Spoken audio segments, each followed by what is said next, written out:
Is God calling you to a godly courage in a godless age, in a godless situation, or in a godless context? Many Disney fantasy movies, I don't watch Disney movies, but Disney fantasy movies tell the story of the princess and the dragon, right? These themes runs throughout some of these Disney movies. Perhaps it reminds you of even the Chronicles of Narnia. The theme often goes like this: slay the dragon and save the girl, and they are happily married ever after, right? Usually there's a serpent, and then a woman or a damsel in distress, and then there's a serpent slayer who finally saves the girl. I know dragon is an emblem, an important emblem in Chinese tradition. It's a very important concept, right? And so we see in Disney movies and some of these fantasy movies that there's usually this serpent or a dragon. A woman or people are in distress, and a serpent slayer finally hunts down this dragon and kills the dragon and then saves the girl or the nation.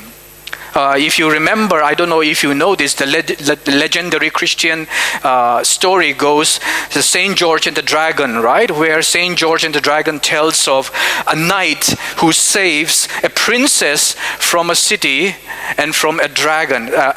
He saves the princess and the entire city from the dragon. Only that this passage today is not a tale or a myth or a fantasy. Here the serpent is Pharaoh. God's people are in distress as the serpent seeks to devour the babies. But in the midst of all this, we see that God's people are called to fear God above any ruler, any nation, country laws, or circumstances. So follow with me as we look at the serpent who sought to destroy lives, the women who feared God more than man, and the prince who was spared to save lives. Number one, we see the serpent who sought to destroy lives. Verse 15. Then the king of Egypt said to the Hebrew midwives, one of whom was named Shiphrah and the other Puah, when you serve as a midwife to the Hebrew women and see them on the birth stool, if it is a son, you shall kill him. But if it is a daughter, she shall live. Now remember that this king is Pharaoh, as we have mentioned, right? You see on Pharaoh's crown a cobra that stands erect like that. Because in Egyptian mythology, the snake is a god, is a very, very powerful god. So it's a symbol of power for Pharaoh to have the cobra on his head. He is the serpent-like figure in our passage today. When Pharaoh was threatened by the growing population of Israel, he began to enslave them with forced labor. We saw that in verses 13 to 14. Pharaoh was driven by fear, and fear of losing power, fear of losing control. He was afraid that Israel might join their enemies and dethrone him. But despite the harsh situation there in Egypt, God's people were multiplying, as we saw. They couldn't be stopped. Nothing could stop the promise that God had made to Abraham, that his descendants will be as many as the stars. And right in the heart of Egypt, this was happening. So when Pharaoh's plan to stop the population from growing did not work, what did he do?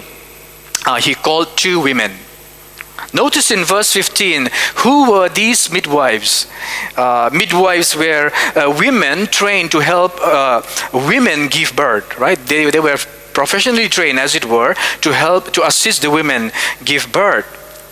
And their names were Shiphrah and Puah. Now this is very important. Shiphrah means beautiful one, and Puah means splendid one. In that dark and bitter place, in that harsh and dark condition, God had beautiful and splendid women hidden. Isn't this beautiful?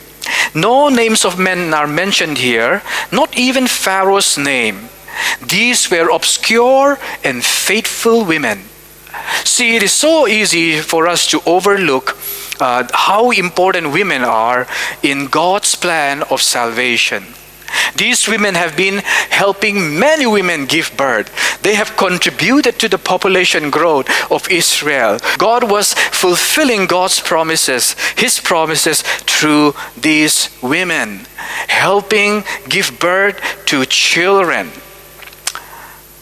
These were ordinary women, and yet their role is so significant in giving birth to Israel. Right here, earlier in verse 12, it says that the more Pharaoh oppressed them, the more they multiplied. And Satan knew about this population growth. Remember that Satan is the true serpent. In Revelation, he is referred to as the old serpent, that old dragon, the ancient one who was in the Garden of Eden. So now Satan in he cannot be seen, so he's sneaky. He uses serpent-like figures throughout history. So he knew about this population growth, and his plan from the beginning was to come for one son. And we'll see that very soon, right? He wants to stop God's plan from being fulfilled. So suddenly we see that there is this spiritual warfare behind even Pharaoh, who was oppressing the Israelites. And Satan, so he knew about the increasing population, so what does he do? It was to these faithful women that a crafty serpent came with a plan. Now, how many of you think that snakes are beautiful? We see in the Garden of Eden, Satan comes as a serpent and whispers lies to the woman in Genesis 3, right? But here Satan comes as Pharaoh, a deadly dragon who devours babies. He says in verse 16, when you serve as a midwife to the Hebrew women and you see them on a bird stool, if it is son, you shall kill him. Notice he commands the midwives to kill. And this is the most cruel command you can give to women in modern society as well. Why? Women are by God's design made to give birth. They are by nature meant to give new life from their wombs. But the serpent king commands them to kill newborn sons of Israel. Can you imagine that for a moment? Moving forward, Psalm 139 verse 13. The psalmist said this to God. He prayed, "For you formed my inward parts. You knitted me together in my mother's womb." It is God who infuses life into the womb. All life comes into the womb. And he says, you knitted me together in my mother's womb. God has designed the mother's womb to be the safest place for an unborn child. Of course, often women go through painful miscarriages because of living in a broken world, a fallen world, corrupted by sin. But in today's society, see, in a civilized society, so-called civilized society, the womb has also become the most unsafe place for an unborn child. So Pharaoh's plan was to kill vulnerable, defenseless, and helpless babies. This was a birth control plan. It was demonic in nature. It was a state-sponsored killing of babies. But why the sons and not the daughters? Because if you want to stop the Israelites from multiplying and raise an army, why not kill the women? They are the ones who are multiplying. You want to stop population growth, kill the women who give birth, right? Didn't Pharaoh need the men to work as slaves and build cities? Perhaps grow them into a slave army? That's not how Pharaoh thinks. The serpent is after the sons because he wants to prevent Israel from raising an army and fight against him. But there is something else hidden which we will see. Satan, behind all this sin, is looking for the promised child. He's coming for that. So he's doing everything in his power because it is through the sons of Israel, through that line, sons, a son will come. He said, if it is a son, you shall kill him. But these beautiful women, notice, Shiphrah and Puah, beautiful and splendid, God-fearing women, feared God more than man. Next we see the women who feared God more than man. But the midwives feared God and did not do as the king of Egypt commanded them, but let the male children live. So the king of Egypt called the midwives and said to them, why have you done this and let the male children live? The midwives said to Pharaoh, because the Hebrew women are not like the Egyptian women, for they are vigorous and give birth before the midwife comes to them. So God dealt well with the midwives, and the people multiplied and grew very strong. And because the midwives feared God, he gave them families. Who do you fear more, God or man? I know the Sunday school answer is God. No, functionally. Notice in verse 17, the midwives feared God. Fear here is not fear of punishment, but a deep reverence, awe, and wonder. A deep reverence for God's holiness, His grace, His majesty, His authority, His awesome power. A deep reverence for who He is, splendor and majesty are in His presence. A deep reverence and wonder that comes from seeing God for who He is. And in a digitally distracted age, a deep reverence and awe for God is missing because of short attention span, right? Yet this is the key to freedom. This is the key to having our hearts stand still in His presence, having our hearts quietened, having all our anxious thought brought to a standstill, and having the peace that surpasses understanding guard our hearts and minds. These women were in awe of God's majesty above the king's law. And they did the exact opposite, by the way, of Eve in the garden. Remember, when the serpent comes to Eve, Eve obeys the serpents because she was deceived. But not the midwives right here. It says they did not do as the king of Egypt commanded them. They refused. These God-fearing women defied unjust law and risked their own lives. So, who do you fear more functionally? God or man? I know. See, the fear of man can paralyze you, right? See, we live in a society where you put the interests of the group ahead of yourself, right? In Western society, it's usually the individual interest ahead of the group. Now, there are some different dynamics there, but by and large, not to overgeneralize, Japanese society, in this society, it's about always traditionally keeping the group interests, the group harmony, maintaining that group harmony and not disrupting that harmony, right? So, who do you fear more, right? Are you motivated by the fear of the crowd, or are you motivated by the fear of God? This is very important. See, the fear of man can paralyze you when you need to stand up for the truth of the gospel, especially uncomfortable truths that are sometimes considered controversial by the society, but truths that are normative in Scripture. Truths that are normal truths, not controversial, that make complete common sense, even to the natural minds, become controversial in some modern sophisticated society.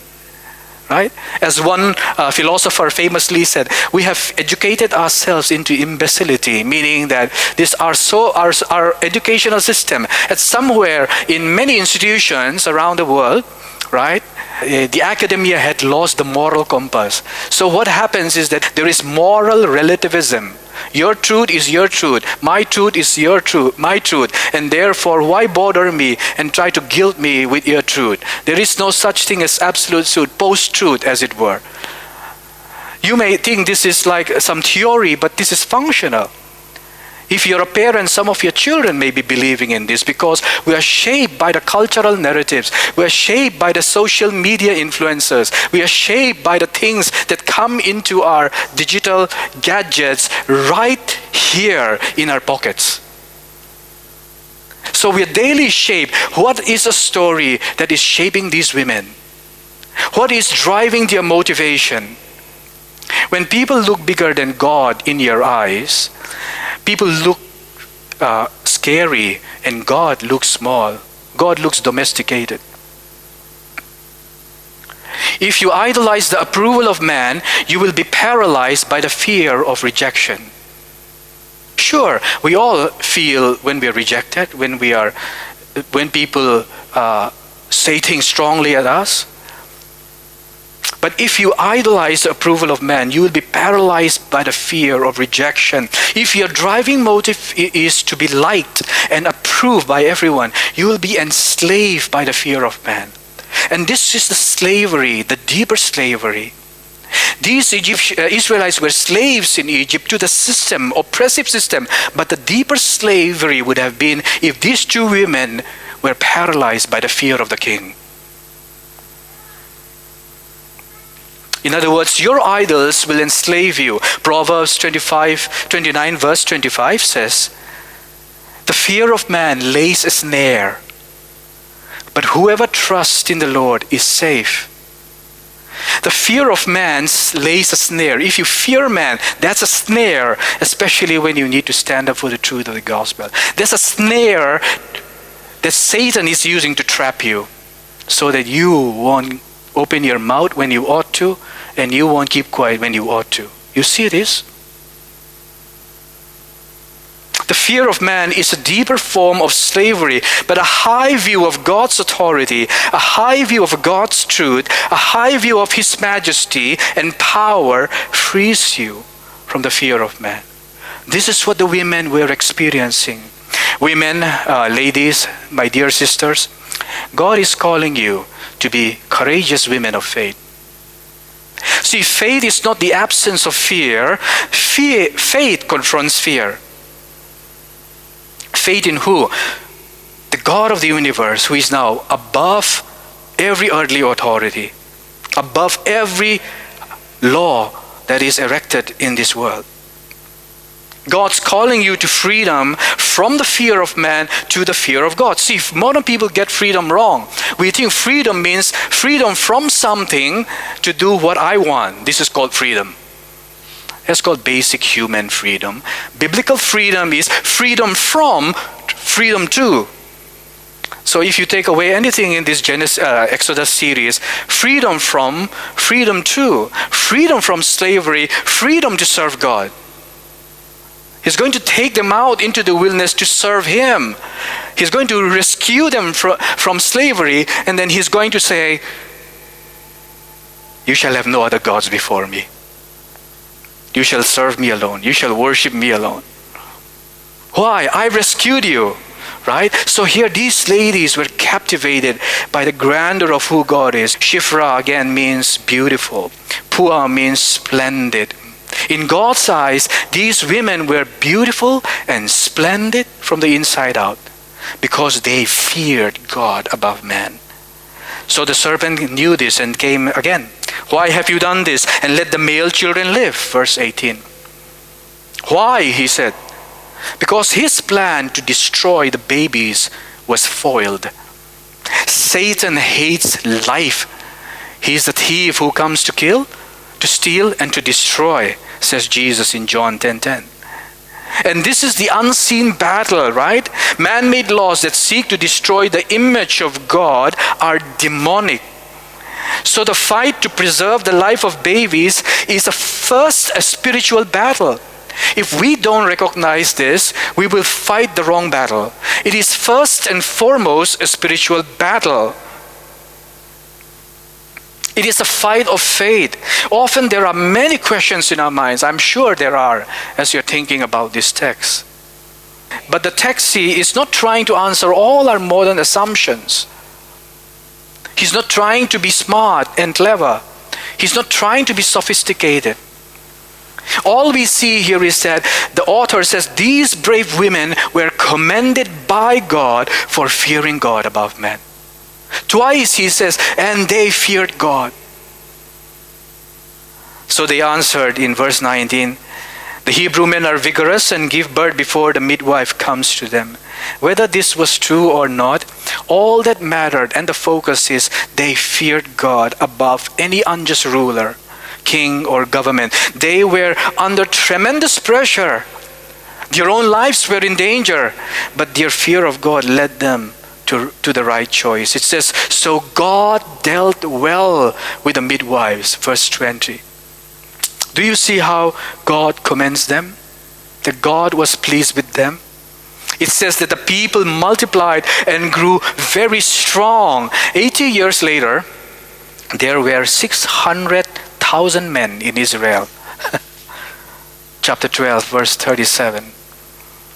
Because God was fulfilling his promise to Abraham, he was birthing a nation right in the womb of Egypt. This is the birthing of a nation. Why? The whole idea of Exodus is exit, out of. He's going to bring them out of the womb of Egypt, birthing a nation. Beautiful. God was working out his sovereign plan of salvation through these beautiful women. And verse 21 says, because the midwives feared God, he gave them families. God blessed them with homes and families. So what does this mean for us today? When the laws of government go against the higher laws of God, the church cannot obey.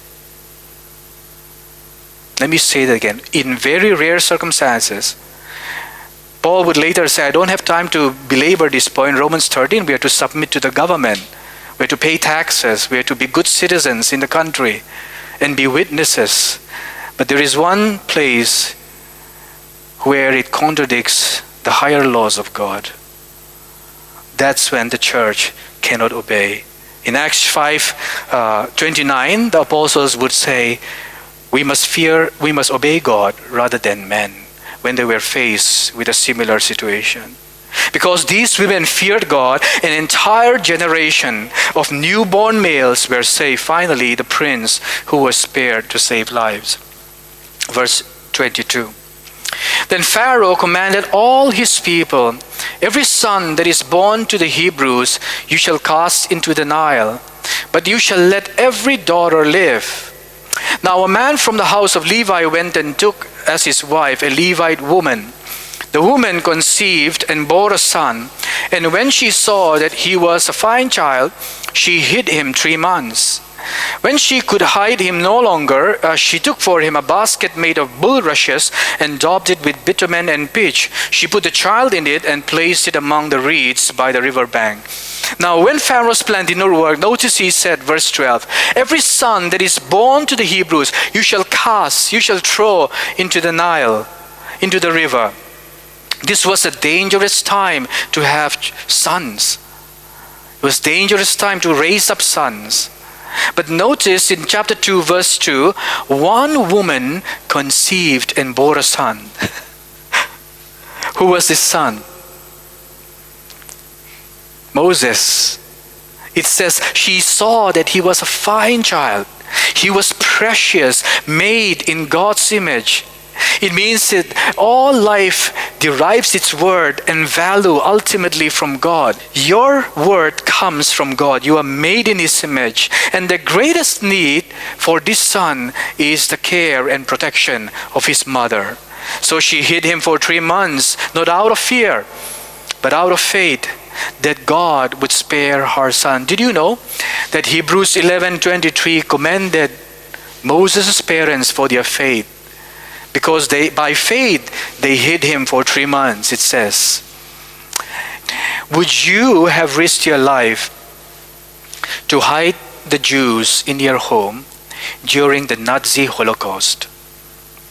Because I know when the situations are far away from us, we like to think, yes, I would have. No, when the threat is far from us, we are very courageous. But when the threat is right there and they come knocking the door, any Jews in here? And you said, yeah, I have some orange juice if you want. No, some Jews were hidden in their own, like Corrie Boom. She hid and rescued so many Jews. What a great woman of faith, inspiring. During Nazi, she was a Christian, and she forgave the man who killed her family members at the concentration camp. Goodness grief. Go and read her story of how she struggled to forgive, because forgiveness is costly. See, this is the beauty, right? Here is a hidden hero who will one day save Israel, fragile yet beautiful. Here is a son who will soon be adopted as a royal prince and leave all that behind to save his people. So in verse 3, when she could hide him no longer, she took for him a basket. What is that basket? Oh, I don't want you to miss this. The Hebrew word, that Hebrew word is teba, an ark. This is the only second place in the Bible that is used, no other place. The same word that was used when Noah built his ark, his submarine. Remember? This is amazing. When God warned Noah of the waters of judgment, he spared Noah's family at the ark, in the ark. While Pharaoh is building cities, a godly woman is building a tiny, unimpressive ark. So she hid the child in it and placed it among the reeds by the riverbank, because this boy will one day save Israel from the sea of reeds, the Red Sea, as God drowns the Egyptians in judgment. But this was not the last time a king ordered the killing of newborn sons. Much later, when Jesus was finally born, another serpent king, Herod, sought to kill newborn babies in Matthew 2. Moses was spared to save lives from the waters of judgment. But Jesus was not spared on the cross, the true prince, God's son, as he was judged for our sins. Earlier, God had promised in Genesis 3, a serpent crusher, the dragon slayer. He said this, I will put enmity between you and the woman, and between your offspring and her offspring, seed. He shall crush your head, and you shall bruise his heel. Who is this serpent crusher? Jesus is a serpent crusher who went to the cross and crushed the serpent's head. He went to the cross to deliver us from the lies and oppression of the evil one. This is what Jesus accomplished. Jesus has slayed the dragon and now reigns over him, Colossians 2:15. He disarmed the rulers and principalities and authorities and made a public disgrace of them by triumphing over them by the means of the cross. Satan seeks only death and destruction. Jesus has crushed Satan's head and brought us out of death to life. So who do you fear more? God or man? Who has greater authority and power, Jesus or Satan? The dragon slayer has killed the dragon and saved the bride.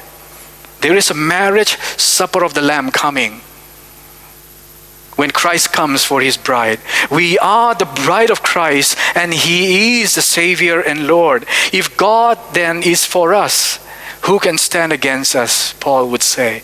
Romans 8:31. If God, Christ, is for us on the cross, if he went so far as to go to the cross and crush the serpent's head for us, who then can possibly against us? No human laws, unjust laws, no Satan, no, not even death itself can ultimately come against us. Why? Christ has brought us out from death into life. That is what Exodus means. An exodus from death into life, brought from death into life, right? So Jesus has all authority over all powers, all evil forces, all demonic principalities and powers, right? As he rose again in Matthew 28, what did Jesus say to his disciples? The first thing that he said, right? As he gathered them and he was going to send them out into the world, he said, All authority in heaven and on earth has been given to me. All authority. Go, therefore, and make disciples of all nations. We dare not go if Jesus is not on his throne. That's the point. I dare not preach. I dare not open my mouth if I do not fear the one who is on his throne, ruling, reigning supreme, governing the universe, sustaining. Right? We dare not go, but we go in his name because he has all authority over all things. Amen? So, do hard work. I want to encourage you to do homework. Who do you fear more? God or man? Let that sink in. And let the fear of God motivate you as you go out into your day. Right? Jesus said, fear him who, after destroying the body, I'll tell you who to fear, he says to his disciples in Luke's gospel. I'll tell you who to fear. Fear him who, after destroying the body, can throw your soul into hell. Sometimes we have misplaced fears. We fear people we shouldn't be fearing, and we don't fear God. But Jesus has come to restore that awe and wonder of who God is, bringing us into the presence of God, a direct access. We can go and enter into God's presence any time of the day. We are made to be a people captivated by the fear of God. This is what frees us. This is what captivates our hearts to awe and wonder. This is what liberates us from pretense. This is what liberates us from religious performance. This is what delivers us from all our other fears, lesser fears. So let's stand up and pray.